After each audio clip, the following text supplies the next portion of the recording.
Hello everyone, তোমরা সবাই কেমন আছো? আশা করি তোমরা সবাই খুব ভালো আছো। আমি হলাম professional makeup artist and hair stylist Indrani from Indrani's makeover. আজকে কিন্তু চলে এসেছি দারুণ একটা ভিডিও নিয়ে, দুর্গা পুজোর সাজ নিয়ে। পুজো তো সামনে চলেই এলো, আর সাজুগুজু তো করতেই হবে। এবার থেকে কিন্তু প্রতিদিনই আমার চ্যানেলে তোমরা মেকআপের ভিডিও পেয়ে থাকবে। তার জন্য কিন্তু অবশ্যই চ্যানেলটাকে সাবস্ক্রাইব করতে হবে। তাহলে চলো শুরু করা যাক। তো সবার প্রথমে আমি এখানে দেখো ফেসে পন্ডসের একটা ময়শ্চারাইজার অ্যাপ্লাই করে নিচ্ছি। এরপর আমি প্রাইমার অ্যাপ্লাই করেছিলাম, বাট ওটা আমি রেকর্ড করতে ভুলে গিয়েছি। এরপর যেটা করছি, আমি এখানে দেখো আমার ফেসটাকে ভালো করে কনসিল করে নিচ্ছি যেখানে যেখানে আমার একটু স্পট রয়েছে। তো আমি এখানে ম্যাকের একটা কনসিলার ইউজ করছি এবং আমার আন্ডার আইতেও কিন্তু কনসিলার অ্যাপ্লাই করে নিলাম। এরপর ভালো করে বিউটি ব্লেন্ডার দিয়ে ব্লেন্ড করে নিচ্ছি। এখানে আমি ফাউন্ডেশন ইউজ করছি, আমি একটা ইনসাইডের ফাউন্ডেশন ইউজ করছি, খুবই ভালো এই ফাউন্ডেশনটা। এরপর আমি কনসিলার লাগাবো। তো আমার স্কিন টোন থেকে 1-2 শেড লাইট কনসিলার নিয়েছি। এটা কিন্তু একটা ফাউন্ডেশন আমি কনসিলার হিসাবে ইউজ করছি। তো তোমরা দেখতেই পাচ্ছ কত সুন্দর কভারেজ দেয় এটা। এরপর যেটা করব, আমি কন্ট্যুরিং করব।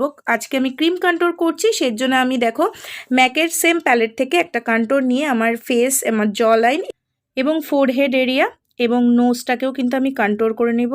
অবশ্যই কিন্তু এই প্রসেসটা পাউডার দিয়ে সেট করার আগে করতে হবে। যে কোনো ক্রিম জাতীয় জিনিস ব্লেন্ড করার পর অবশ্যই সেটাকে পাউডার দিয়ে সেট করতে হয়। তো আমি এখানে দেখো RCM এর একটা সেটিংস পাউডার নিয়ে নিয়েছি। তো ভালো করে কিন্তু আমি ফুল ফেসটাকে সেট করে নিচ্ছি। এটা কিন্তু খুব জরুরি, কারণ পুজোর সময় আমাদের ঘোরাঘুরি করতে হয়। তো সেক্ষেত্রে মেকআপটা যাতে ঠিকঠাক লং লাস্টিং হয়। এরপর আমি আমার আইব্রোসটা ডান করে নিয়েছি।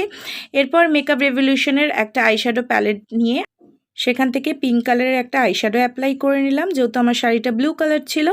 এরপর যেটা করছি, আমি প্লামের একটা কাজল নিয়েছি। আমি কিন্তু খুব মজা করেই মেকআপটা করছিলাম, তোমরা দেখতেই পাচ্ছ। তো আমি একটা প্লামের কাজল দিয়ে আমার চোখে কাজলটা অ্যাপ্লাই করে নিয়েছি। এরপর মাস্কারা দেবো। মাস্কারা কিন্তু আমি খুব ভালোবাসি দিতে। তো আমি এখানে মেবলিনের ওয়াটারপ্রুফ মাস্কারা ইউজ করছি।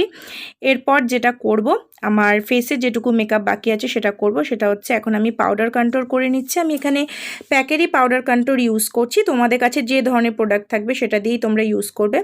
এরপর আমি আমার নোজটাকে ভালো করে কন্ট্যুর করে নিচ্ছি। এরপর মেবলিনের একটা প্যালেট থেকে ব্লাশার ইউজ করে নিচ্ছি। ব্লাশার দিলে কিন্তু আমাদের দেখতে আরও বেশি সুন্দর লাগে। তো আমি একটু নাকের উপরেও লাগিয়ে নিলাম।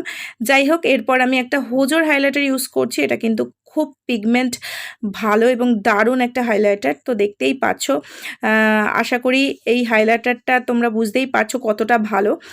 তো হাইলাইটার নিয়ে অলরেডি আমার চ্যানেলে ভিডিও আছে, চাইলে দেখতে পারো।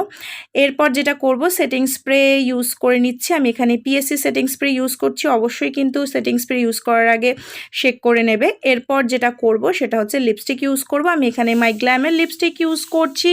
তোমাদের কাছে যে ধরনের লিপস্টিক থাকবে তোমরা সেটাই ইউজ করবে। তো দেখতেই পাচ্ছ কি সুন্দর একটা গর্জিয়াস লুক ক্রিয়েট করে ফেলেছি।